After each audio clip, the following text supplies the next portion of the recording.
বিসমিল্লাহির রহমানির রহিম। রব্বি ইশরাহ লি সাদরি ওয়া ইয়াসসির লি আমরি ওয়াহলুল উকদাতাম মিন লিসানি ইয়াফকাহু কওলি।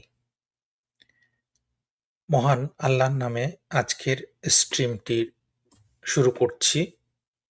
ইনশাআল্লাহ আজকের স্ট্রিমে আমরা কয়েকটি টপিকসের উপরে আলোচনা করব এবং আমাদের সাথে মাওলানা রুহুল আমিন সিরাজি ভাই এবং আরো গেস্টরা ইনশাআল্লাহ যুক্ত হবেন এ আশা করছি। আ উনারা ব্যস্ততার কারণে হয়তো সবসময় যুক্ত হতে পারেন না। তো আমাদের এই স্ট্রিমটি প্রতি রবিবার ইনশাআল্লাহ প্রশ্নের মীমাংসা এর YouTube এবং Facebook চ্যানেল থেকে এবং এর সাথে ইসলামের শিক্ষা light of Islam Facebook page থেকে সরাসরি সম্প্রচারিত হবে। আমাদের আ এই স্ট্রিমের উদ্দেশ্য ইনশাআল্লাহ ইসলামের সৌন্দর্য, ইসলামের সত্যতা মানুষের সামনে তুলে ধরা। যেন মানুষ ইসলামের পথে আসতে পারে, ইসলামকে তাদের জীবন বিধান হিসেবে গ্রহণ করতে পারে। ইনশাআল্লাহ, ইনশাআল্লাহ। আমরা আশা করব যে সবাই দর্শকরা এই স্ট্রিমটি দেখবেন এবং স্ট্রিমটি আ শেয়ার করে দিবেন। আপনাদের কমেন্টস করবেন, যুক্ত হবেন এবং আপনাদের প্রশ্নগুলি আপনারা করতে পারেন। আপনারা সবাই জানেন যে আমরা ইতিপূর্বে যে স্রষ্টার অস্তিত্বের প্রমাণ এর উপরে বেশ কয়েকটি স্ট্রিম করেছি। হয়তো ভবিষ্যতে আমরা করতে পারি। তবে আপাতত আমরা স্রষ্টার অস্তিত্বের প্রমাণ এই বিষয়ে ৫ টি স্ট্রিম করার পরে আপাতত আমরা নতুন একটা টপিকস এ গিয়েছি। সেটা হচ্ছে যে আমরা স্রষ্টার বিশুদ্ধ বৈশিষ্ট্য। সেলিম সরকার লিখেছেন, "আল্লাহ পাক যেন সবাইকে হেদায়েত দান করেন। আমিন, আমিন।" সেলিম সরকার ভাই, অনেক ধন্যবাদ আপনার কমেন্টের জন্য। ইনশাআল্লাহ আমরা সবার জন্য দোয়া করি আল্লাহ তাআলা সবাইকে হেদায়েত দান করুন। সকলকে আল্লাহ তাআলা সত্যের পথে প্রতিষ্ঠিত করুন। সকলকে সত্যের পথ দেখান। তবে হেদায়েত নির্ভর করছে আমাদের অনেকটা আমাদের কার্যক্রমের উপরে। কারণ হেদায়েত সেই পাবে যে হেদায়েত চায়, যে হেদায়েত চায়। কারণ যে হেদায়েত চায় না সে কিন্তু হেদায়েত পাবে না। কিছু মানুষ আছে যারা সত্য জানার পরেও, সত্য জেনে শুনেও তারা সত্যকে গ্রহণ করতে চায় না। সত্যকে গোপন করে। তারা আল্লাহরকে জানার পরেও, আল্লাহর ক্ষমতাকে জানার পরেও আল্লাহকে মানতে চায় না। আল্লাহর হুকুমকে, আল্লাহর বিধানকে মানতে চায় না।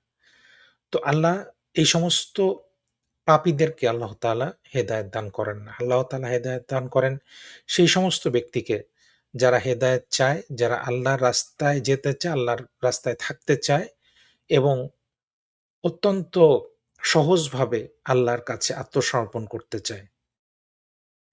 আর কিছু মানুষ আছে যারা আল্লাহর কাছেও তারা মাথা নোয়াইতে চায় না। তারা আল্লাহর সামনে নিজেকে আত্মসমর্পণ করতে চায় না। তারা নিজেদেরকে শ্রেষ্ঠ মনে করে। সবকিছুর উপরে তারা শ্রেষ্ঠ মনে করে। কিন্তু তারা যে এই স্রষ্টার কাছে তারা যে কিছুই না, এই জিনিসটা তারা মানতে চায় না। তো সুতরাং আ আমরা আমরা দোয়া করি সবার জন্য আল্লাহ তাআলা যেন সবাইকে হেদায়েত দান করেন। তবে হেদায়েতের যোগ্য করে নিজেকে গড়ে তুলতে হবে। নিজেকে অবশ্যই আমরা চাবো যে আল্লাহ তাআলার কাছে আমাদের কাছে চাইতে হবে যে, "আল্লাহ আমাদেরকে আপনি হেদায়েত দান করুন। আমাদেরকে সঠিক পথ দেখান, সঠিক রাস্তা দেখান।" আর আল্লাহ তাআলা যদি সঠিক রাস্তা না দেখান, তাহলে এমন কেউ নেই যে আমাদেরকে সঠিক রাস্তা দেখাতে পারে। তো আমরা যে আলোচনার ভেতরে ছিলাম, সে আলোচনাতে আমরা চলে যাই ইনশাআল্লাহ। সেটা হচ্ছে আমরা আ স্রষ্টার যে বৈশিষ্ট্য নিয়ে আলোচনা করছিলাম, সে আলোচনাটাতে আমরা চলে যাই।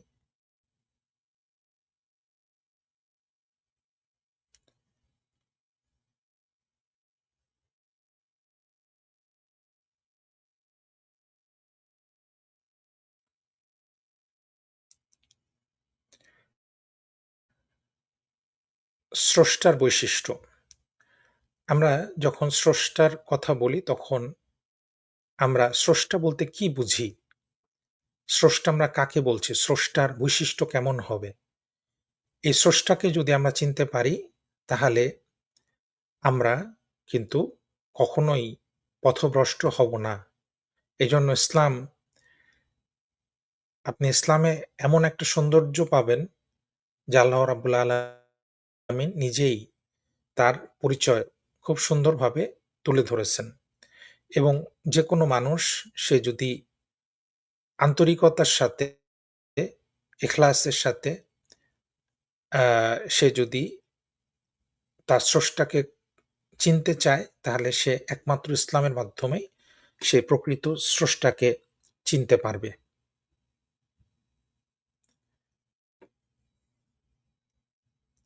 আমরা আপনারা জানেন যে স্রষ্টার আ আ অস্তিত্বের কয়েকটি যৌক্তিক কারণ তুলে ধরেছিলাম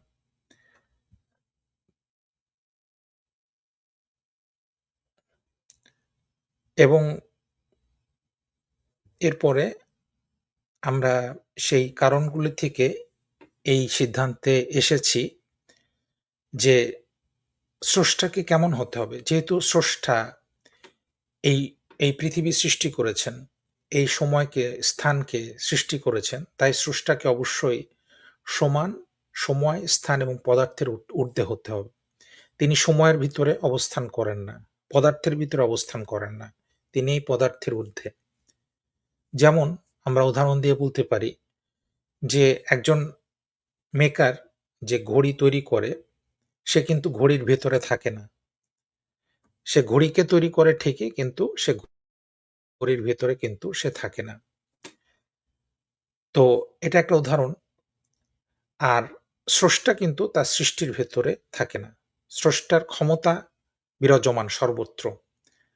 স্রষ্টা জানেন সবকিছু। তিনি all knowing, all powerful. কিন্তু এর মানে এই নয় যে তিনি সৃষ্টির ভেতরেও বিদ্যমান।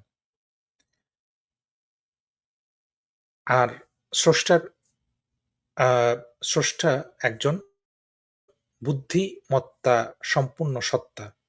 তিনি মহাবিশ্বকে সৃষ্টি করেছেন। মহাবিশ্বের সকল জটিলতা সবকিছু দেখলে এটা আমরা এই সিদ্ধান্ত দেখে উপনীত হতে পারি যে স্রষ্টা তিনি অবশ্যই আ একজন বুদ্ধিমান সত্তা।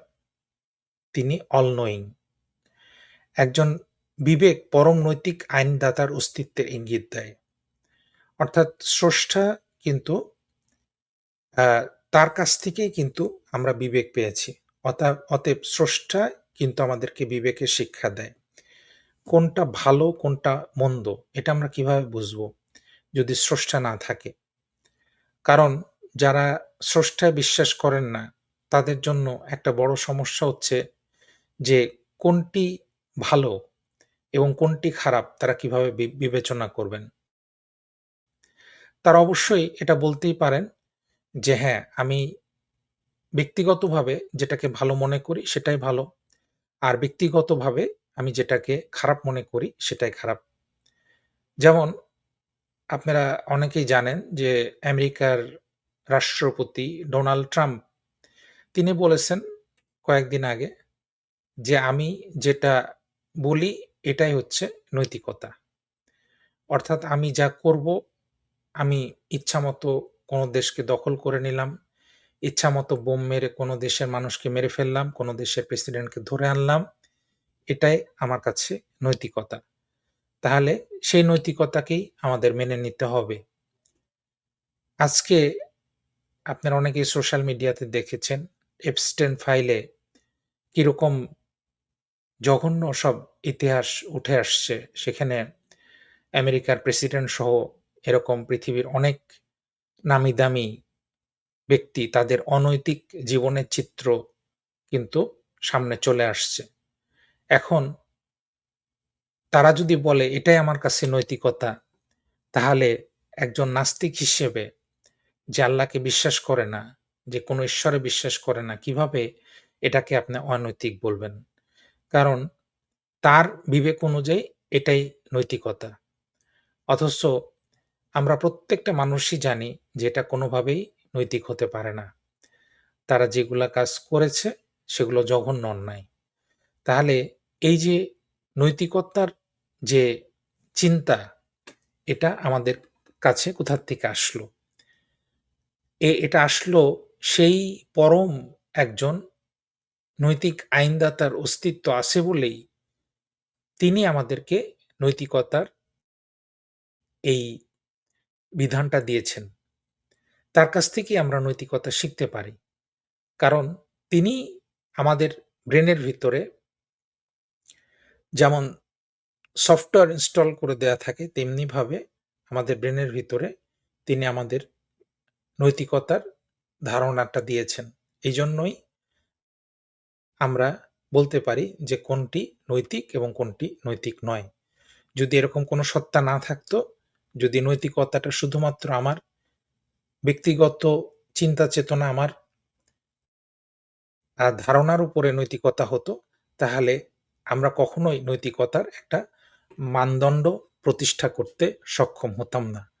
অতএব শুধুমাত্র এই পয়েন্টটা চিন্তা করলেও আমরা বুঝতে পারি যে অবশ্যই যে আমাদেরকে সৃষ্টি করেছেন তিনি আমাদের ভিতরে নৈতিকতার মানদণ্ড দিয়ে দিয়েছেন। এর মাধ্যমেই আমরা বুঝতে পারি কোনটি নৈতিক এবং কোনটি অনৈতিক। আর এরকম যদি আমাদের কাছে কোনো মানদণ্ড না থাকতো, তাহলে আমরা দেখতাম যে প্রত্যেকটা মানুষের জন্য নৈতিকতার মানদণ্ড আলাদা।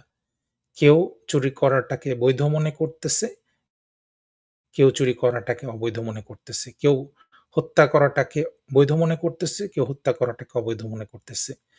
তো এভাবে প্রত্যেকটা মানুষ এভাবে তাদের চিন্তাভাবনা আলাদা হয়ে যেত। যদি কোনো ঈশ্বর না থাকতো, কোনো ঈশ্বরের কাছ থেকে বা আল্লাহর কাছ থেকে এই নৈতিকতার শিক্ষা আমরা না পেতাম, তাহলে প্রত্যেকটা মানুষের জন্য কিন্তু নৈতিকতার মানদণ্ড ভিন্ন হতো।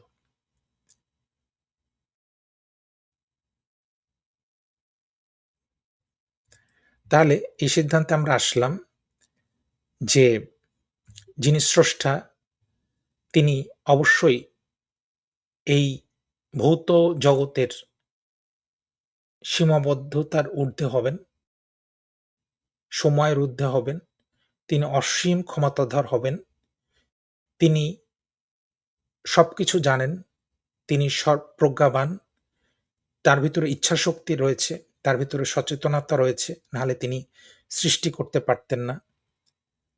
এবং তিনি হলেন নেসেসারি বিইং, অর্থাৎ তিনি কারোর উপরে নির্ভরশীল নন, কারোর উপরে তিনি অস্তিত্বশীল নন।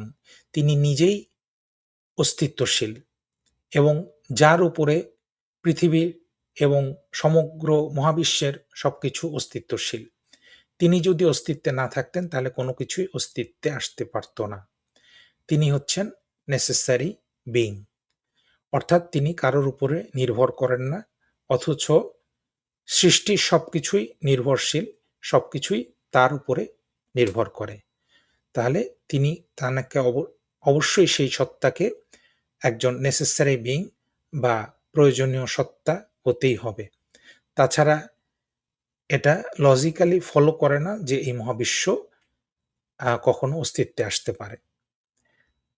তো গত পর্বে আমরা আলোচনা করেছি আল্লাহর কিছু নাম, আ এটার উপরে। আজকে আমরা ইনশাআল্লাহ এরপরে থেকে আলোচনা করব।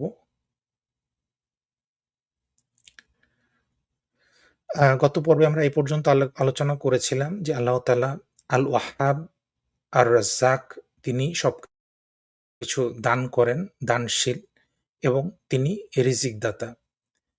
প্রতিটি প্রাণীর রিজিক আল্লাহ তাআলা দান করেন।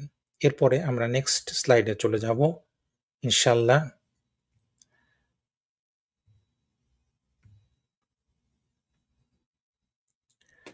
আল্লাহ তাআলা হচ্ছে আল ফাত্তাহ আল কাবিদ, বিজয় দানকারী, শ্রেষ্ঠ ফয়সালাকারী এবং প্রারম্ভকারী।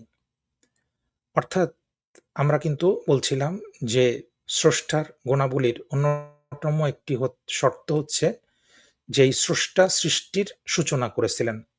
তাহলে আল্লাহ তাআলা তার নামের ভিতরে আমরা দেখতে পাই যে তিনি প্রারম্ভকারী, অর্থাৎ তিনি এই সৃষ্টির সূচনা আল্লাহ তাআলা করেছিলেন। আল্লাহ তাআলার আরো কিছু নাম রয়েছে, যেমন আল কাবিদ নিয়ন্ত্রণকারী, সৃষ্টিকে তিনি নিয়ন্ত্রণ করেন। আল বাসিত প্রসারণকারী। আমরা বর্তমানে বিজ্ঞানের একটি সূত্র থেকে আমরা জানি যে মহাবিশ্ব প্রসারিত হচ্ছে। আল খাফিদ অবিশ্বাসীদের অপমানকারী। আল্লাহ তাআলা পরকালে মৃত্যুর পরে যারা অবিশ্বাসী তাদেরকে শাস্তি দিবেন। আর রাফি উন্নীতকারী, উঁচুকারী। আল মুইজ সম্মান প্রদানকারী। আল মুজিল্লু সম্মান হরণকারী। আল মানি প্রতিরোধকারী, রক্ষাকর্তা। আল মতি দানকারী। আদ্দার যন্ত্রণা দানকারী। আর নাফি অনুগ্রাহক, উপকারকারী, হিতকারী। আর রাফি উন্নীতকারী। এগুলি হচ্ছে আল্লাহর গুণবাচক কয়েকটি নাম। আসলে এটা আমার আলোচনা করার উদ্দেশ্য হলো এটাই যে আমরা মুসলিম হিসেবে আল্লাহর যেই নামগুলি এগুলি আমাদের জানা উচিত। আল্লাহর গুণবাচক যে সুন্দর সুন্দর নামগুলি, এই নামগুলি সম্বন্ধে আমাদের কিছুটা হলেও আইডিয়া থাকা উচিত।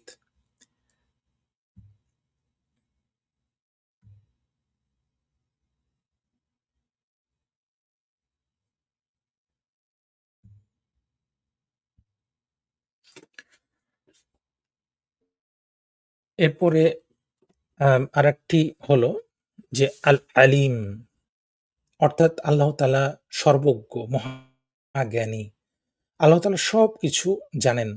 আল্লাহ তাআলা এমন কোনো জিনিস নেই, এমন কোনো বস্তু নেই, এমন কোনো ঘটনা নেই যা আল্লাহ তাআলা জানেন না। তাহলে এটাই আমাদের বিশ্বাস। যদি এমন কোনো ঈশ্বর বা এমন কোনো খোদা বা এমন কোনো বস্তুকে, এমন কোনো মানুষকে ঈশ্বর ডাকা হয়, খোদা ডাকা হয় যিনি জানেন না, তাকে আমরা অবশ্যই আল্লাহ বলতে পারি না। কারণ আল্লাহর একটি অন্যতম বৈশিষ্ট্য হচ্ছে আল্লাহ তাআলা আল আলিম, অর্থাৎ আল্লাহ তাআলা সবকিছু জানেন, সর্বজ্ঞ, মহাজ্ঞানী। তাহলে আল্লাহর নলেজ থেকে কোনো কিছুই গোপন নেই। তিনি সবকিছু জানেন। এরকম আল্লাহ তাআলার আরো কিছু আ সমর্থক নাম রয়েছে। আল খাবির, আল আলিম, যিনি প্রকাশ্য, অপ্রকাশ্য, গোপনীয়, রহস্যময়, ঘোষিত, অঘোষিত, অত্যাবশ্যকীয়, অনত্যাবশ্যকীয়, সম্ভব, অসম্ভব, ঊর্ধ্ব জগৎ, নিম্ন জগৎ, অতীত, বর্তমান, ভবিষ্যৎ ইত্যাদি সবকিছু বেষ্টন করে রেখেছেন এবং তিনি জ্ঞাত আছেন। তার কাছে কোনো কিছুই গোপন নয়। তিনি মহাজ্ঞানী, সর্বজ্ঞ। আর আল্লাহ সব বিষয়ে সম্যক জ্ঞানী। সূরা আল বাকারা আয়াত ২৮২। সূরা আনামের ৫৯ নম্বর আয়াতে বলা হচ্ছে যে আর কোনো পাতা ঝরে না, কিন্তু তিনি তা জানেন। আর জমিনের অন্ধকারে এমন কোনো দানা পড়ে না বা কোনো ভেজা বা শুষ্ক কিছু রয়েছে, আ আ শুষ্ক কিছু যা লিপিবদ্ধ রয়েছে সুস্পষ্ট কিতাবে।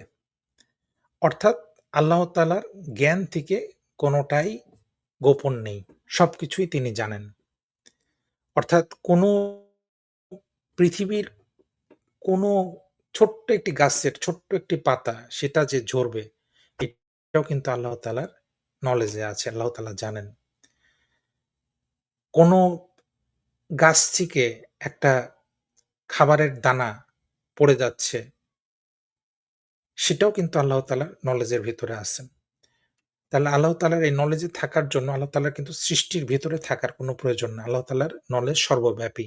আল্লাহ তাআলা সবকিছুই আল্লাহ তাআলার জ্ঞানের ভেতরে রয়েছে। সুতরাং আমরা দেখব যে কোন স্রষ্টা সবকিছু জানেন। কোন মানুষ সবকিছু জানতে পারে না। মানুষের জ্ঞানের সীমাবদ্ধতা রয়েছে। কারণ দেখেন, আমরা জানি না যে এক মুহূর্ত পরে আমাদের কি হবে? আমরা জানি না যে আমাদের মৃত্যু কখন হবে? আমরা অসুস্থ কখন হব? আমি আগামীকাল কি করব তার পরিকল্পনা করতে পারি। কিন্তু সেই পরিকল্পনা অনুযায়ী আমার কাজগুলি হবে কিনা তা কিন্তু আমরা জানি না। তাহলে আমরা দেখি যখন খ্রিস্টান ধর্মে আ আমরা ঈসা আলাইহিস সালাম আমাদের রাসূল এবং নবী, তাকে কিন্তু খ্রিস্টানরা তাকে ঈশ্বরের মর্যাদায় নিয়ে গেছে। তারা তাকে ঈশ্বর ডাকে, খোদা ডাকে। কিন্তু তার ভিতরে কিন্তু মানবিক সকল গুণাবলী বিদ্যমান ছিল। অর্থাৎ তিনি কিন্তু মানুষের মতোই, তিনি কিন্তু সবকিছু জানতেন না। তার ভিতরে মানবিক যত দুর্বলতাগুলো ছিল, নির্ভরশীলতাগুলো ছিল, এগুলো কিন্তু তার ভিতরে বিদ্যমান ছিল। তাহলে এটা দেখে আমরা খুব সহজেই বলতে পারি যে অবশ্যই ঈসা আলাইহিস সালাম তিনি আল্লাহর রসূল, কিন্তু তিনি আল্লাহর পুত্র নন বা তিনি খোদা নন, তিনি ঈশ্বর নন। তিনি কখনোই তিনি ঈশ্বরের মর্যাদা তিনি পেতে পারেন না।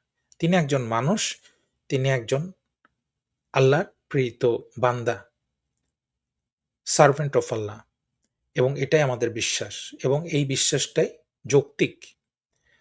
তাহলে এটা দেখেই আমরা বুঝতে পারি যে ঈসা আলাইহিস সালাম তিনি কিন্তু কখনোই খোদা হতে পারেন না। তেমনি আমরা অন্যান্য ধর্মমতেও আমরা দেখি যে ঈশ্বর তারা মানুষের রূপে এসেছেন, মানুষের মতো থেকেছেন, মানুষের মতো খাওয়া-দাওয়া করেছেন। তাদের বিয়ে-শাদী, তাদের সংসার করেছেন। তো এগুলো কিন্তু কখনো ঈশ্বরের খোদার আ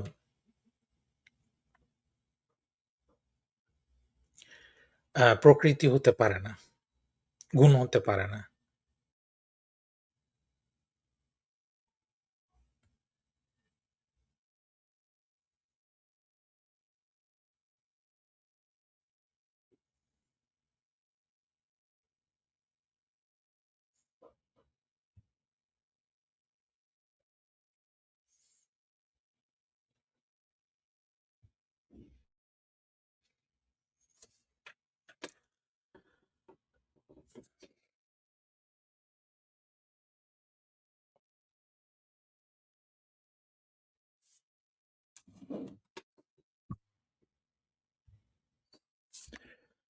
আল আলিম এই নামটি সপক্ষে পবিত্র কোরআনে আমরা বেশ কিছু আয়াত আমরা দেখতে পাই।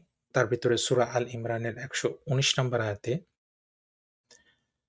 আল্লাহ বলছেন, "নিশ্চয় আল্লাহ অন্তরের গোপন বিষয় সম্পর্কে পূর্ণ জ্ঞাত।"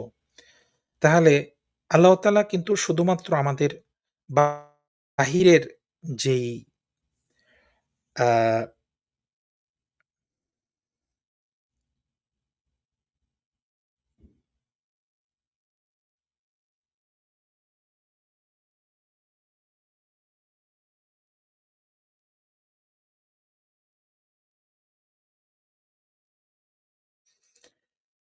আল্লাহ তাআলা কিন্তু আমাদের যে বাইরের সবকিছু এটা জানেন তা নয়। তিনি আমাদের অন্তর সম্পর্কেও জানেন। তিনি আমাদের গোপন থেকে গোপনতম বিষয় সম্পর্কে আল্লাহ তাআলা জানেন। আমাদের ভিতরে এমন কিছু আছে যেটা আমরা নিজেরাও জানি না, সেটাও আল্লাহ তাআলা জানেন। নিশ্চয় আল্লাহ তাআলা অন্তরের গোপন বিষয় সম্পর্কে পূর্ণ জ্ঞাত। তা আমাদের অন্তরে কি আছে এটা কিন্তু আমরা জানি। কিন্তু সেটা কিন্তু অন্য কোনো মানুষ জানে না। তাহলে এটা জানে কে? আল্লাহ। অর্থাৎ আমি ছাড়া একমাত্র আল্লাহই জানে আমার অন্তরের ভিতরে কি আছে। আসমান এবং জমিনে যা কিছু আছে তিনি জানেন এবং তিনি জানেন যা তোমরা গোপন করো এবং যা তোমরা প্রকাশ করো। আল্লাহ অন্তরসমূহে যা কিছু আছে সে বিষয়ে সম্যক জ্ঞাত। আর যদি তুমি উচ্চস্বরে কথা বলো, তিনি গোপন এবং অতি গোপন বিষয় সম্পর্কে জানেন। তুমি কি জানো না যে আসমান ও জমিনে যা কিছু রয়েছে আল্লাহ তাআলা তা জানেন? নিশ্চয় তা একটি কিতাবে রয়েছে। অবশ্যই এটি আল্লাহর জন্য খুবই সহজ। সূরা হাজ আয়াত ৭০।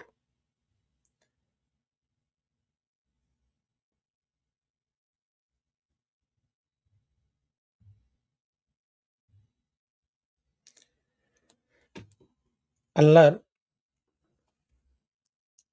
আরো কয়েকটি গুণবাচক নাম, যেটা আল্লাহ তাআলা যে আল আলিম অথ অথ অথবা আল্লাহ তাআলা সবকিছু জানেন তার সাথে সমর্থন করে এই নামগুলি। আস-সামি অর্থাৎ সর্বশ্রোতা। আল্লাহ তাআলা সবকিছু শুনেন। The one who hears all things that are heard by his eternal hearing without an ear, instrument or organ. The hearer, the all-hearing, all-knowing. আল্লাহ তাআলা সবকিছু শুনেন।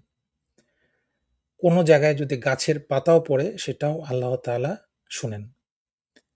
আল বাসির সর্ববিষয় দর্শনকারী, সর্বদ্রষ্টা। আল্লাহ তাআলা কিন্তু সবকিছু দেখেন, সবকিছু আল্লাহ তাআলা দেখছেন। এমন কিছু নাই যে আল্লাহ তাআলা দেখেন না। কিন্তু এক্ষেত্রে আল্লাহ তাআলার দেখার ক্ষেত্রে আমাদের মতো চোখের প্রয়োজন হয় না। আল্লাহ তাআলা তিনি দেখেন। কিভাবে দেখেন এটা আমাদের জন্য জানা জরুরি না। কিন্তু আল্লাহ তাআলা দেখেন এটা আমাদের জন্য জানা জরুরি এবং আমাদের বিশ্বাস করা জরুরি একজন মুসলমান হিসেবে। আল-লাতীফ সকল গোপন বিষয় অবগত সূক্ষ্মদর্শী অমায়িক। অর্থাৎ গোপন যে সকল বিষয় রয়েছে সেগুলো আল্লাহ তাআলা জানেন। সূক্ষ্মদর্শী। আল্লাহ তাআলা সূক্ষ্ম থেকে সূক্ষ্মতম জিনিসগুলাও আল্লাহ তাআলা জানেন। আল্লাহ তাআলা অমায়িক। তিনি সর্বশ্রোতা, সর্বস্রষ্টা। তিনি সবকিছু শুনেন, সবকিছু দেখেন। তাহলে এগুলি হচ্ছে আল্লাহ তাআলার অন্যতম আ নাম, যেগুলো আমরা পেলাম।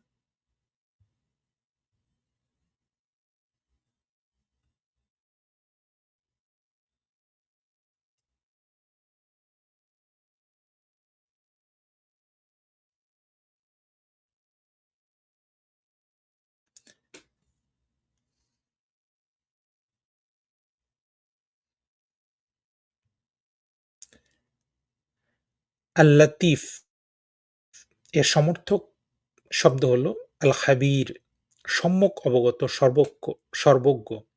আর-রাউফ অত্যন্ত স্নেহশীল, সদয়, সমবেদনা প্রকাশকারী, দয়াশীল। আল-কারীম মহাসম্মানিত, মহা দয়ালু। তাহলে আল্লাহ তাআলা যে স্নেহশীল, সমবেদনা প্রকাশকারী, দয়াশীল, এ ব্যাপারে যারা অমুসলিম তারা বলতে পারেন যে আল্লাহ তাআলা তাহলে আমাদেরকে কেন দোজখে দিবেন? আল্লাহ তাআলা এই গুণগুলার সাথে আরো কিন্তু গুণ রয়েছে। আল্লাহ তাআলা অল জাস্ট, তিনি সর্বোচ্চ বিচারক, তিনি সুবিচারক, তিনি অল ওয়াইজ, তিনি তিনি সর্বোচ্চ প্রজ্ঞাবান, তিনি অপরাধীকে শাস্তি দিয়ে থাকেন।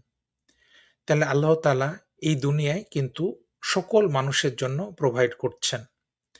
তিনি যত মুসলিম, অমুসলিম, নাস্তিক প্রত্যেককে আল্লাহ তাআলা খাবার দিচ্ছেন, তাদেরকে বাতাস দিচ্ছেন, তাদেরকে পানি দিচ্ছেন। তাহলে এই মানুষগুলি কিন্তু আল্লাহ তাআলাকে স্বীকার করছে না। কেউ সরাসরি আল্লাহ তাআলার বিরোধিতা করছে। আল্লাহ তাআলার সম্বন্ধে খারাপ ধারণা পোষণ করছে, খারাপ কথা বলছে। সরাসরি আল্লাহ তাআলার কুফরি করছে। শিরক করছে, অন্য যে ফলস ভুল ভ্রান্ত ধারণা, ভ্রান্ত ঈশ্বর তাদেরকে তারা পূজা করতেছে। কিন্তু আল্লাহ তাআলা কিন্তু এগুলো জানার পরেও যেহেতু আল্লাহ তাআলা সবকিছু জানেন, সবকিছু দেখেন, তিনি এগুলো দেখার পরেও এই অবাধ্য মানুষদেরকেও কিন্তু আল্লাহ তাআলা কিন্তু প্রতিনিয়ত তাদেরকে দিয়ে যাচ্ছেন। তাদেরকে স্নেহ, মায়া, মমতা, ভালোবাসা কোনটাই কিন্তু বিশ্বাসীদের চেয়ে কম দিচ্ছেন না। বরং অনেক ক্ষেত্রে অনেক বেশি দিচ্ছেন। আল্লাহ তাআলা তার রহমত, তার দয়া উজাড় করে তাদের প্রতি দিচ্ছেন। কিন্তু তারপরেও তারা কিন্তু একটি বারের জন্য সেই সত্তার শুকরিয়া জ্ঞাপন করে না। তার প্রতি আত্মসমর্পণ করে না। তার প্রতি ভালোবাসা প্রদর্শন করে না। কিন্তু একতরফাভাবে আল্লাহ তাআলা এই সকল অবিশ্বাসীদেরকে কিন্তু ভালোবাসা দিয়ে যাচ্ছেন। তাহলে এখান থেকে আমরা বুঝতে পারি যে আল্লাহ তাআলা কতটা মহান, কতটা দয়াশীল। কত বান্দা দুনিয়ার কর্তৃত্ব, নেতৃত্ব বা অন্য কোনো প্রিয় জিনিস অর্জনের চেষ্টা করে, আল্লাহ তাআলা তার উপরে রহমত করে সেই জিনিস থেকে তাকে দূরে রাখেন। যাতে সে তার দ্বীনের ব্যাপারে ক্ষতিগ্রস্ত না হয়। ফলে বান্দা অজ্ঞতা এবং তার রবের সম্পর্কে না জানার কারণে চিন্তিত হয়ে পড়ে।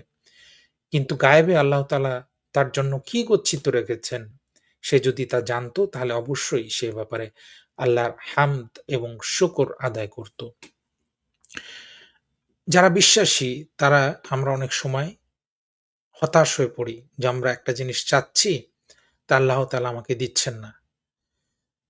এটা হতে পারে কোনো ধন-সম্পদ, এটা হতে পারে দুনিয়াবি কোনো জিনিস আ বা কোনো আমার আ কোনো পারিবারিক সমস্যার সমাধান। কিন্তু আল্লাহ তাআলা আমাকে দিচ্ছেন না। এখন আল্লাহ তাআলা কেন দিচ্ছেন না? সেই প্রজ্ঞা আল্লাহ তাআলা জানেন যে কেন তিনি দিচ্ছেন না। হয়তো তিনি আমাকে এর চাইতে অনেক বড় পুরস্কার আমাকে দিতে পারেন এবং এর এই না দেয়ার মাধ্যমে তিনি হয়তো আমাকে পরীক্ষা করছেন এবং না দেয়ার মাধ্যমে তিনি আমাকে তার প্রতি আরো বেশি ডাকার সুযোগ করে দিচ্ছেন।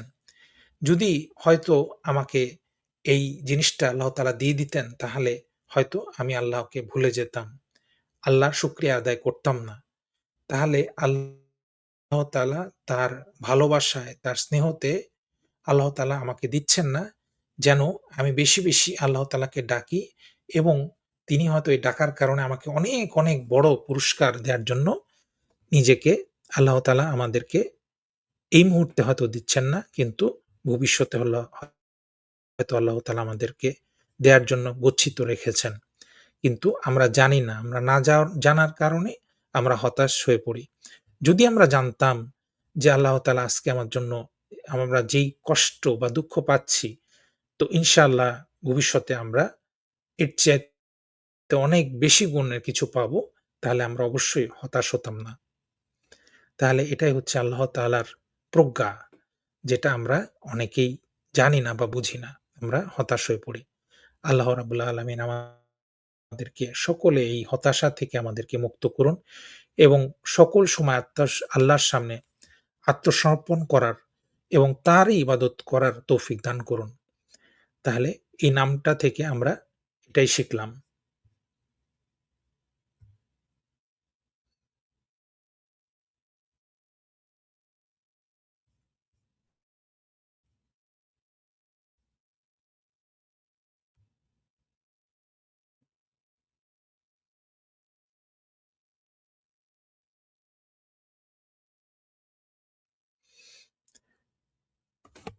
বিখ্যাত ইসলামিক স্কলার ইবনেউ ইবনুল কাইয়িম রাদিয়াল্লাহু তাআলা আনহু বলেছেন, আল-বাসীর সর্বদ্রষ্টা হলেন যিনি আসমান এবং জমিনের সবকিছুতে তার দৃষ্টিশক্তিতে বেষ্টন করে রেখেছেন। এমনকি অন্ধকার রাত্রে নির্জন মরুভূমিতে একটি কালো পিপীলিকার সন্তর্পণে চলার আওয়াজও তিনি শুনতে পান। তার কাছে সেই আওয়াজটি পর্যন্ত গোপনীয় নয়। তাহলে এটা একটা উদাহরণ যে আল্লাহ তাআলা যে সবকিছু শুনেন, সেই নির্জন মরুভূমিতে যেখানে কোনো মানুষ নেই, কোনো প্রাণী নেই, সেখানে অন্ধকার রাত্রি, সেখানে একটা কালো পিপীলিকা, সে কতটা ক্ষুদ্র, কতটা সামান্য, সেই পিপীলিকা যখন খুব আস্তে চলে, তার পায়ের আওয়াজটা কে শুনতে পায়? শুনতে পান কেবলমাত্র আল্লাহ। তার কাছে এই আওয়াজটি পর্যন্ত গোপনীয় নয়। তাহলে আল্লাহ তাআলা হচ্ছে সেই সত্তা যিনি সবকিছু শুনেন, সবকিছু দেখেন। তিনি গোপন এবং প্রকাশ্যে সবকিছুই দেখতে পান। বস্তুর সূক্ষ্ম থেকে অতি সূক্ষ্মতম চলার আওয়াজ, বৃক্ষের অভ্যন্তরে চলমান পানির আওয়াজ, এর শিকড়, ছোট বড় যাবতীয় উদ্ভিদ সবকিছুই তিনি শুনতে পান এবং দেখতে পান। তিনি পিপীলিকা, মৌমাছি, মশা, মাছি এর চেয়েও ক্ষুদ্রতর কীটপতঙ্গ, অভ্যন্তরে শিরা-উপশিরা পর্যন্ত সবকিছুই তিনি দেখতে পান। সেই মহান আল্লাহর পবিত্রতা বর্ণনা করছি, যার বড়ত্ব, মহাত্ম্য, সুবিস্তৃত গুণাবলী, পরিপূর্ণ আজমাত বা বড়ত্ব, সূক্ষ্মতা, অদৃশ্যের সংবাদ ও জ্ঞান, অতীত, বর্তমান, ভবিষ্যতের সংবাদ ইত্যাদি বর্ণনা করা মানুষের পক্ষে অসম্ভব। তিনি মানুষের চোখের পলক, চক্ষুসমূহের খেয়ানত, অন্তরসমূহ যা গোপন রাখে এবং জিহ্বার নড়াচড়াসহ সব সূক্ষ্ম থেকে সূক্ষ্মতর জিনিস সম্পর্কে অবগত আছেন। সুবহানাল্লাহ। তাহলে এই লেখাটা থেকে আমরা বুঝতে পারলাম যে আল্লাহ তাআলার এমন কোনো জিনিস নেই যা আল্লাহ তাআলার অগোচর। তিনি সবকিছুই দেখেন, সবকিছুই শুনেন এবং সবকিছু সম্পর্কে তিনি জানেন। তাহলে এটা আমাদের ইসলামের অন্যতম বিশ্বাস এবং যেই আল্লাহ সবকিছু দেখেন সেই আল্লাহকে আমরা বিশ্বাস করি। সবকিছু জানেন সেই আল্লাহকে আমরা বিশ্বাস করি। আমরা এমন কোনো খোদাকে বিশ্বাস করি না যে জানে না, যে দেখে না, যে শোনে না, যার ভিতরে দুর্বলতা রয়েছে, যার ভিতরে মানবিক দুর্বলতাগুলো রয়েছে। সেই ধরনের খোদাকে আমরা কখনোই মানতে পারি না, বিশ্বাস করতে পারি না।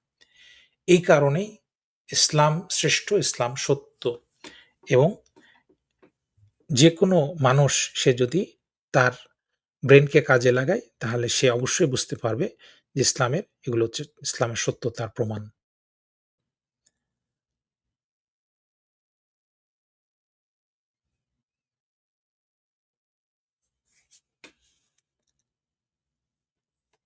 আজকের লাইভে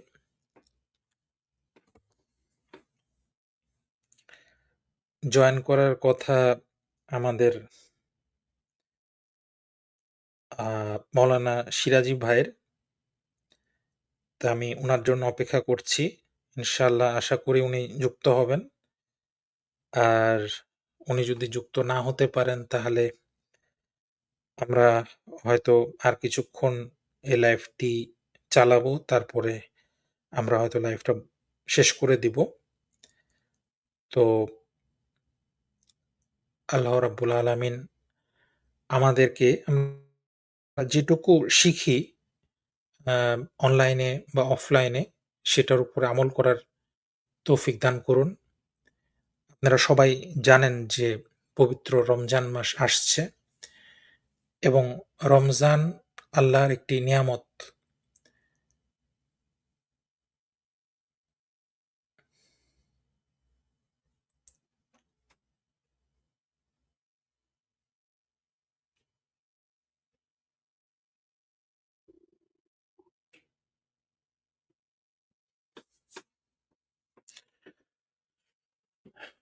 এই রমজান মাসের জন্য আমরা রমজানের আগের থেকে ইনশাআল্লাহ প্রস্তুতি গ্রহণ করি। শাবান মাসে রাসূল সাল্লাল্লাহু আলাইহি ওয়াসাল্লাম সবচাইতে বেশি রোজা রাখতেন। নফল রোজাগুলি রাখতেন।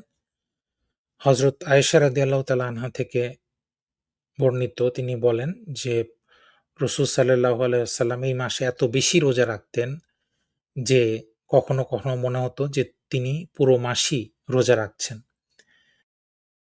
তাহলে এটা ছিল রমজানের আগের মাসে।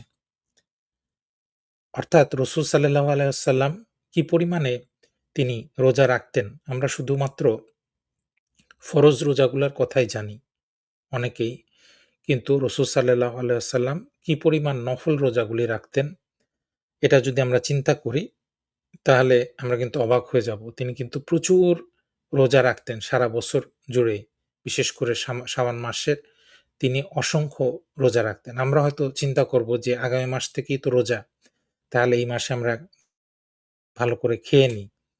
কিন্তু রাসূল সাল্লাল্লাহু আলাইহি ওয়াসাল্লাম কিন্তু বরং রমজানের আগের মাসেই তিনি সবচাইতে বেশি রোজা পালন করতেন। এবং আমরা যেই রোজাটাকে যেভাবে একটা খাবারের উৎসব বানায় নিচ্ছি, তো রাসূল সাল্লাল্লাহু আলাইহি ওয়াসাল্লামের রোজার ব্যাপারে আমরা এরকম পাই না যে তিনি খুব বিশাল আকারে কোনো সেহরির আয়োজন করেছেন, বিশাল আকারে কোনো ইফতারের আয়োজন করেছেন। সেখানে অনেক খাবার, অনেক আইটেমের খাবার দিনে খাবার খাচ্ছেন বা এমন কিছু আমরা পাই না। তিনি কিন্তু খুব সাধারণ খাবার দিয়ে সেহরি, ইফতারি এগুলি করতেন। তো আমরাও কিন্তু এরকমভাবেই খুব সাধারণ খাবার দিয়ে করতে পারি।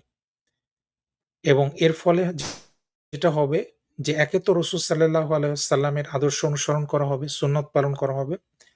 আর ২ নম্বর হচ্ছে যে এতে আমাদের স্বাস্থ্যও ভালো থাকবে।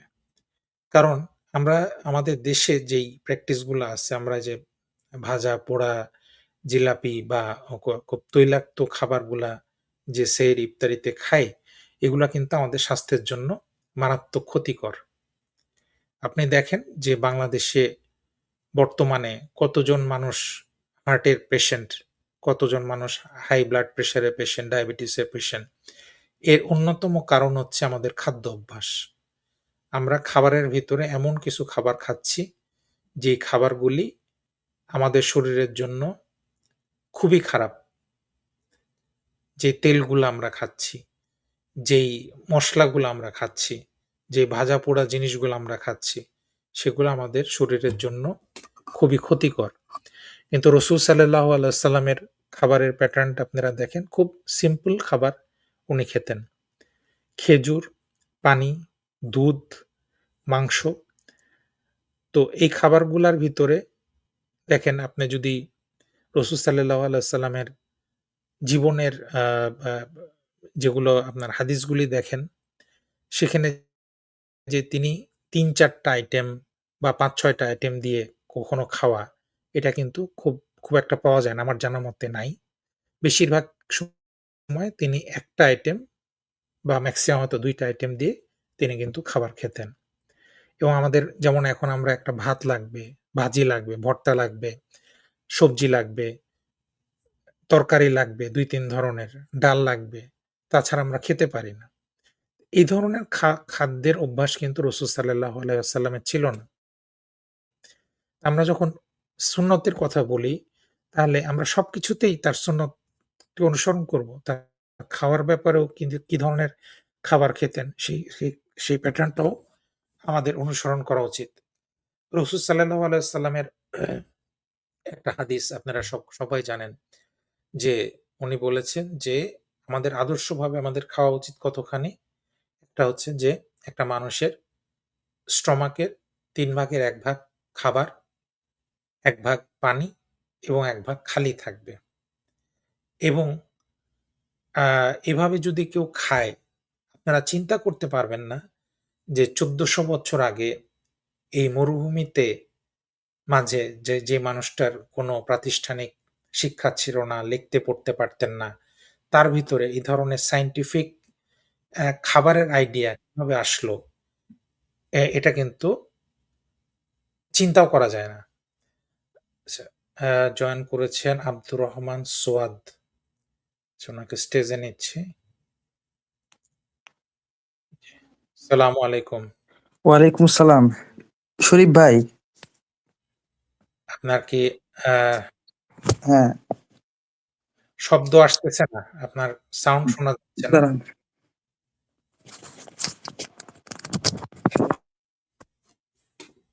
আসসালামু আলাইকুম। শোনা যাচ্ছে?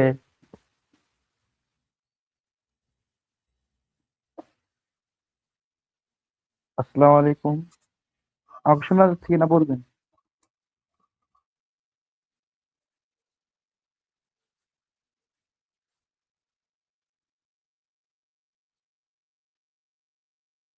আমাকে শোনা যাচ্ছে কিনা বলেন?